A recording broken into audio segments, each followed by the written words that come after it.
उपलब्धि के दृष्टिकोण से देखा जाए तो वर्तमान युग वैज्ञानिक युग माना जाता है। शिक्षा के दृष्टिकोण से देखा जाए तो वर्तमान युग बौद्धिक युग माना जाता है। शक्ति के दृष्टिकोण से देखा जाए तो वर्तमान युग आणविक युग माना जाता है। इस वैज्ञानिक, बौद्धिक और आणविक युग में लोगों में एक जिज्ञासा बढ़ी।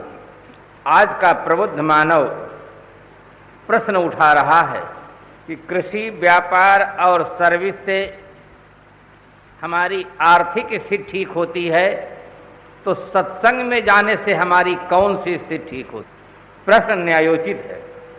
हर आदमी के जिज्ञासा का समाधान मिलना चाहिए। जो केवल ये समाधान देते हैं कि हमारे शास्त्रों में लिखा है इसलिए हम मानते हैं, हमारे पूर्वज मानते आए हैं इसलिए हम मानते हैं, हमारे परंपरा में चला आया है इसलिए हम मानते हैं, इससे बौद्धिक संतोष नहीं मिलता। आदमी लकीर का फकीर बना रह जाता है, भीतर उसके द्वंद्व बना रह जाता है। हर आदमी चाहता कि हमारे मस्तिष्क में जो प्रश्न हो उसका बौद्धिक समाधान होना चाहिए। कृषि, व्यापार, सर्विस से जैसे हमारी आर्थिक स्थिति ठीक होती है, ठीक इसी प्रकार से सत्संग से हमारी मानसिक स्थिति ठीक। और लोक प्रसिद्ध कहावत है कि मन चंगा तो कठौती में गंगा। कहावत तो सबको याद है क्योंकि कहावत बिल्कुल सेंटर जगह पर है। जिस दिन हमारे मन में कोई तनाव नहीं होता, कोई टेंशन नहीं होता, उस दिन लगता है कि आज का दिन बहुत अच्छा बीता। आदमी हंसी खुशी से जीवन जी लेता है। मानसिक स्थिति ठीक हो इसके लिए हम सत्संग में आए, केवल समय बिताने के लिए नहीं, मनोरंजन के लिए नहीं। मानसिक स्थिति हमारी कैसे ठीक हो। अभी श्री साहब जी ने कहा कि हम गुरु जी को मानते हैं, गुरु जी की बात को नहीं मानते। प्राय देखा जाता है कि लोग अपने संप्रदायों को मानते हैं, अपने संप्रदाय के आचार्यों की बात को नहीं मानते हैं। अपने ग्रंथ को मानते हैं, ग्रंथ में फूल चढ़ाते हैं, चंदन छिड़कते हैं, आरती करते हैं, ग्रंथ को मानते हैं, और ग्रंथ में जो बातें लिखी हैं उसको नहीं मानते हैं, उसे अपने जीवन में प्रयोग नहीं करते। ये बहुत बड़ी दुर्बलता है। शास्त्रों में, महापुरुषों में, परंपराओं में श्रद्धा रखते हुए उनके आदर्शों को अपने जीवन में उतारने का प्रयास करना चाहिए, तो हमारा मानना सार्थक होता है। प्राय लोग पूछते हैं कि भगवान है या नहीं, आप मानते हैं या नहीं, ये पूछते हैं। किंतु जहां जिस प्रकार से चिंतन किया गया है उस ढंग से क्या लोग अपने जीवन में प्रयोग कर रहे हैं? इतना लोगों ने कहा कि मोहिमा तोहिमा खड़ग खंग मह जहां देखो तह राम। खड़ग और खंभा में उनको राम दिखाई देता है किंतु आदमी में उनको राम नहीं दिखाई देता है। अगर आदमी में उनको राम दिख जाए, आदमी में उनको अल्लाह दिख जाए, आदमी में उनको भगवान दिख जाए तो मिलावटबाजी, भ्रष्टाचार, अनाचार, दुराचार, पापाचार सब समाप्त हो जाए। वहां दिखता ही नहीं।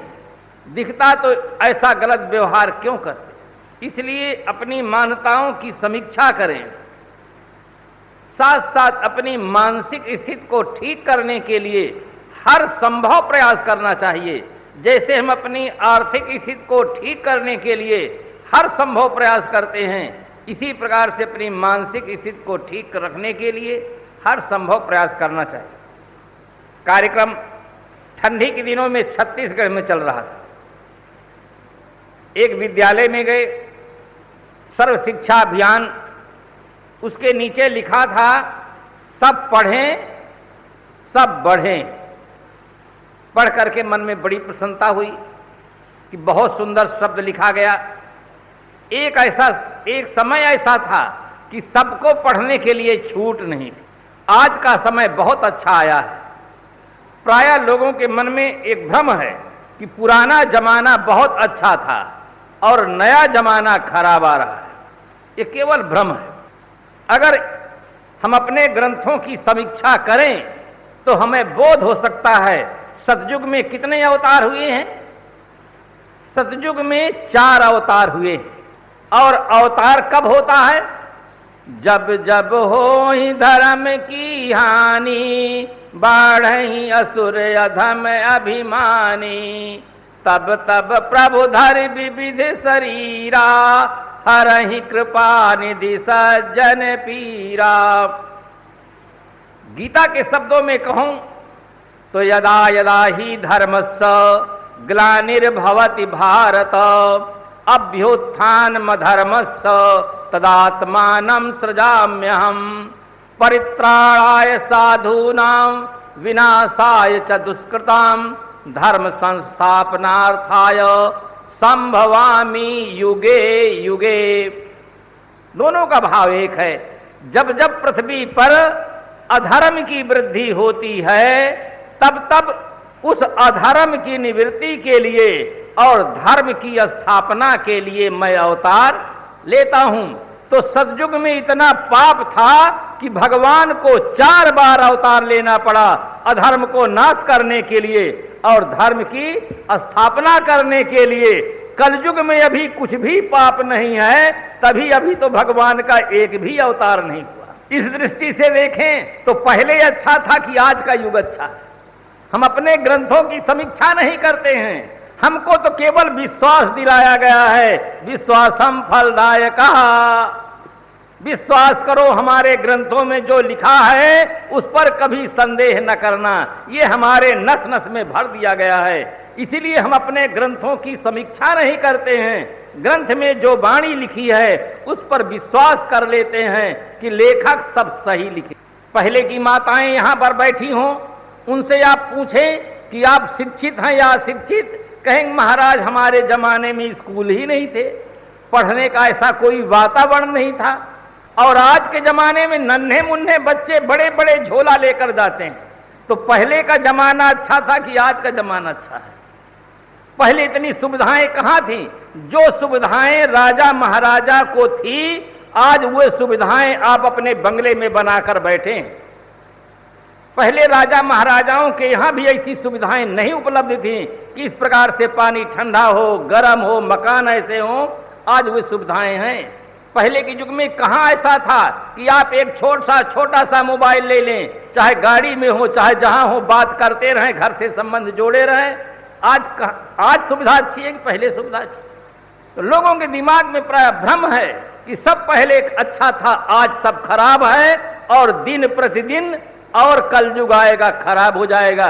ये केवल एक भ्रांत धारणा है। इसलिए हमें समीक्षा करनी चाहिए।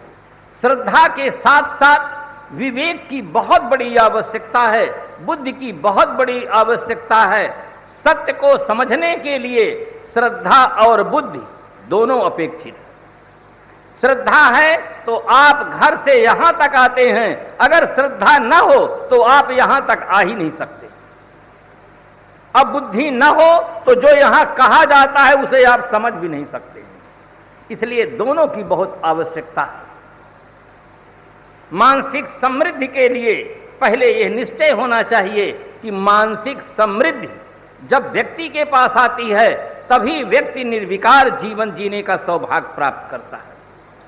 आज मानसिक विकृति के कारण से ही आदमी अनेक व्यसनों का शिकार है। अनेक प्रकार से कहने पर, उपदेश देने पर भी आदमी टस से मस नहीं होता है, बात को सुन लेता है किंतु जीवन के कदम आगे नहीं बढ़ाता। 2 भाई थे, दोनों भाइयों में बहुत प्रेम था, किंतु आगे चलकर शादी होती है, ग्रह देवियां आती हैं, उनके अपने अपने संस्कार होते हैं।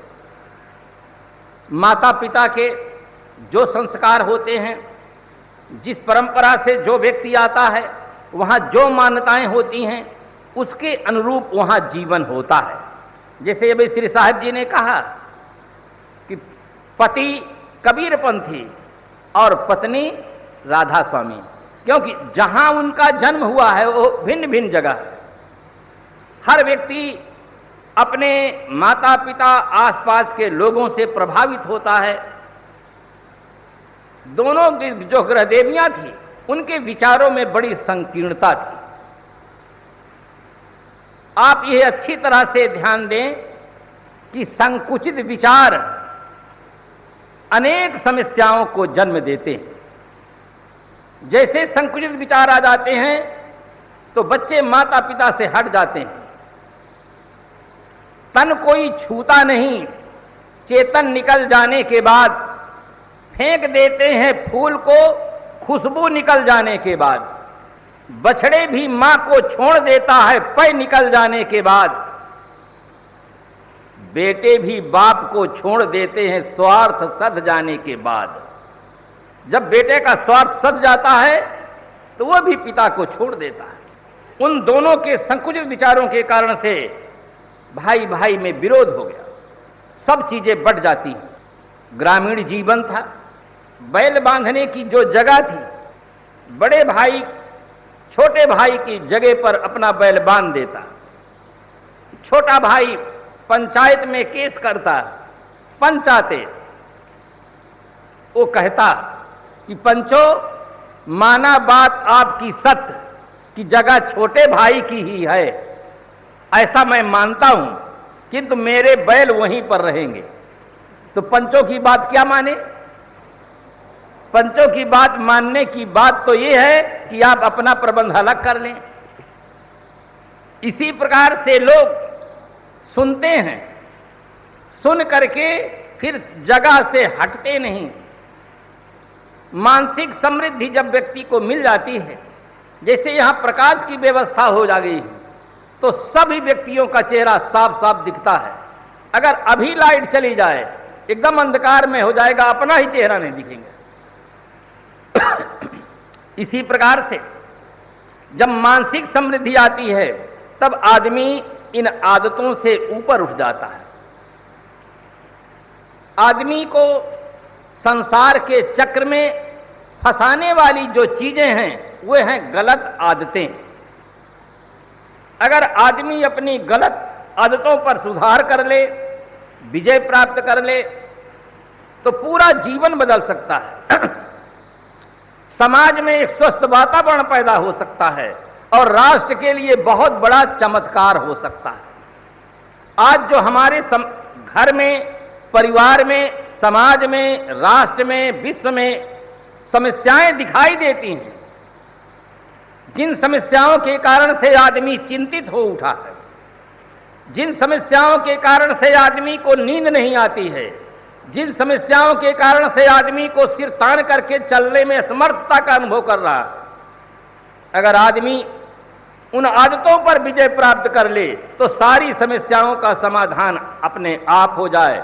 आप फिर चाहे जिस नाम का जाप करें, चाहे जिस प्रकार का कर्मकांड करें, अगर आप कुछ ऐसा नहीं स्थित प्राप्त करते हैं तो चाहे जो करें जीवन में शांति नहीं आ सकती। मनुष्य चाहे जितना अधिक भौतिक विकास कर ले, किंतु जब तक नैतिक विकास नहीं होगा, आदमी की मानसिक स्थिति अच्छी नहीं होगी, तब तक सुख शांति गूलर का फूल हो जाए।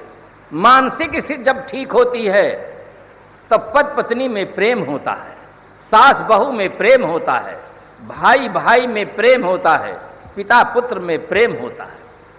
और जब मानसिक स्थिति बिगड़ जाती है, जैसे मानसिक स्थिति बिगड़ती है, भाषा बिगड़ जाती है, व्यवहार बिगड़ जाता है, स्वभाव और संस्कार सब बिगड़ जाते हैं।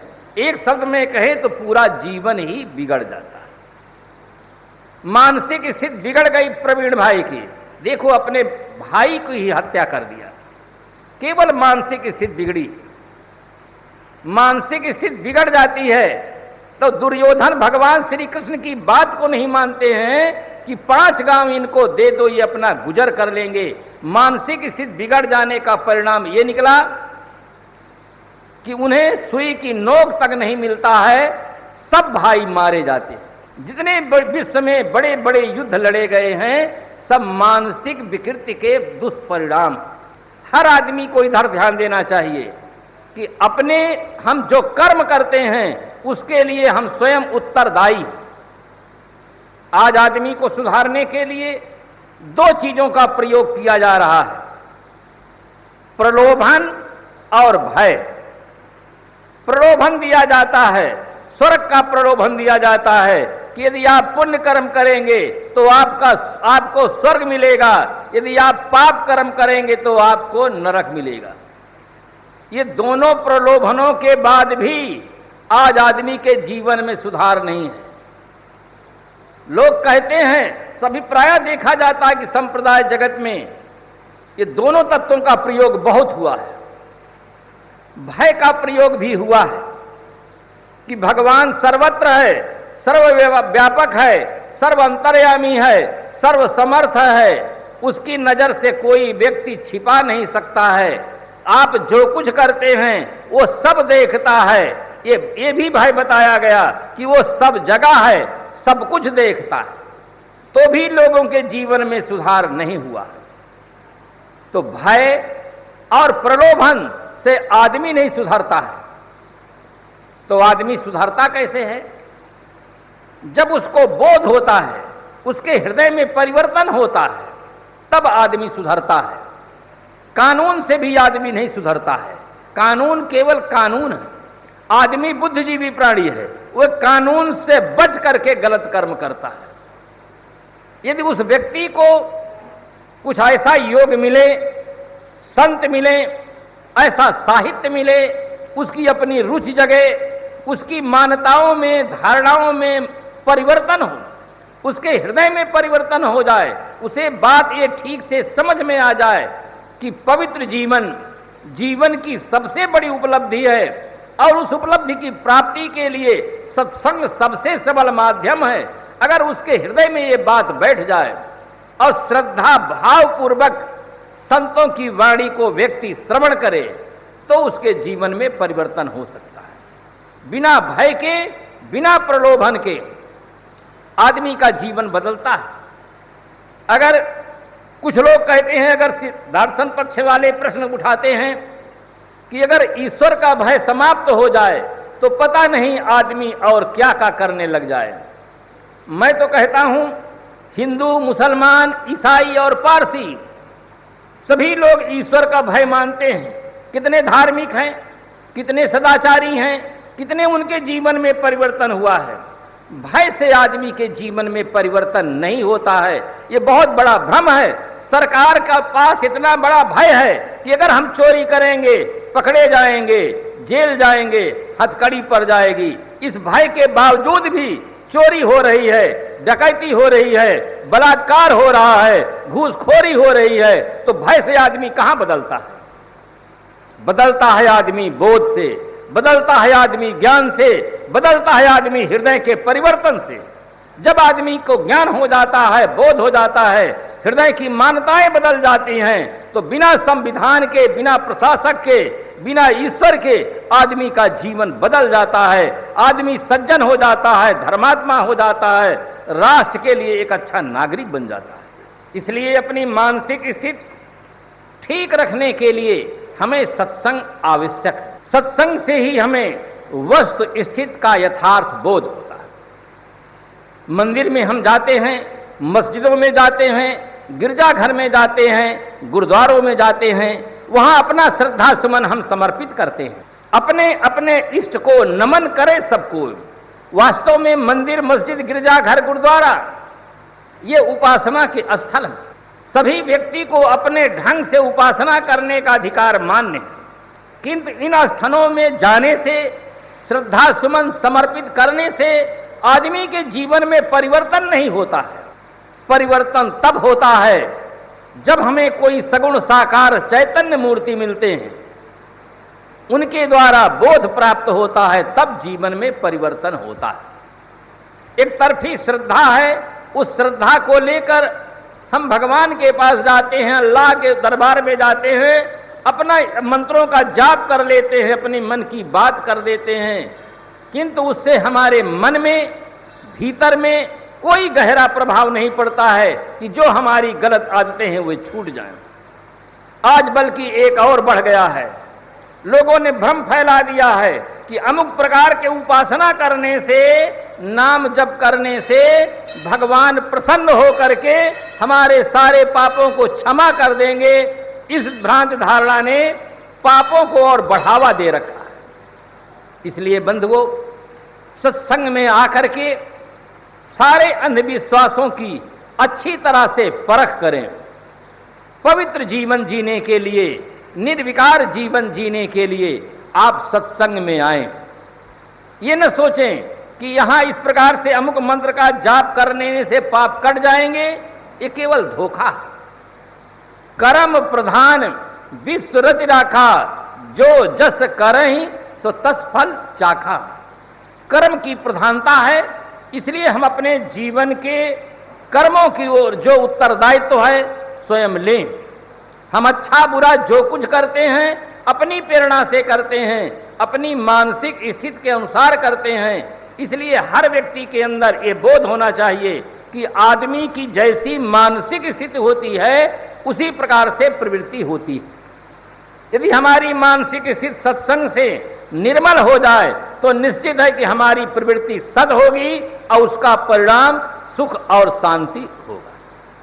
इसलिए हर व्यक्ति को बड़े ही श्रद्धा भाव के साथ कि हमारी मानसिक स्थिति शुद्ध होगी, जो केवल मानव जीवन में संभव है और उसका सबसे सबल माध्यम सत्संग है, वो सुअवसर हमें प्राप्त है। इस प्रकार का भाव लेकर के हम सत्संग में आएं और अच्छी तरह से सुने, समझें, जीवन में प्रयोग करें तो हमारा जीवन सार्थक हो सकता है। बोलो श्री सतगुरु देव की।